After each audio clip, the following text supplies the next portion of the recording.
তো আমাদের অনেকের মধ্যেই প্রশ্ন থাকে যে কাকে বলে অ্যালিটারেশন। আজকের এই ভিডিওর মধ্যে আমরা সবাই একসাথে শিখব যে অ্যালিটারেশন কাকে বলে।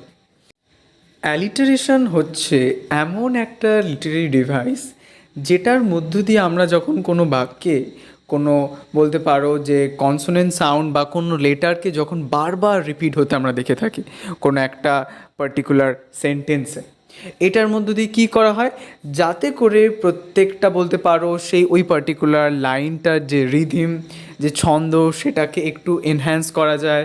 তারপর মুড বা মেমোরেবিলিটিকে অ্যাকচুয়ালি এনহ্যান্স করার জন্য এই রিপিটেশনটা করা হয়ে থাকে। অর্থাৎ একটি বাক্যের মধ্যে যখন একটি লেটারকে আমরা বারবার রিপিটেটিভ ওয়েতে দেখতে পাই তখনই সেটাকে আমরা কি বলি, অ্যাল্টারেশন বলি। যেমন এক্সাম্পলের মধ্যে দেখো এখানে দেখতে পাচ্ছ বিগ ব্ল্যাক বিয়ার, তাহলে বুঝতে পারছো এখানে বি লেটারটা কতবার রিপিট হয়েছে। তো বিগ ব্ল্যাক বিয়ার, তারপরে দেখো রয়েছে হুইসপারিং উইন্ডস, তারপর বিজি বুজিং বিজ, তারপর Sally sells sea shells by the সিসোর।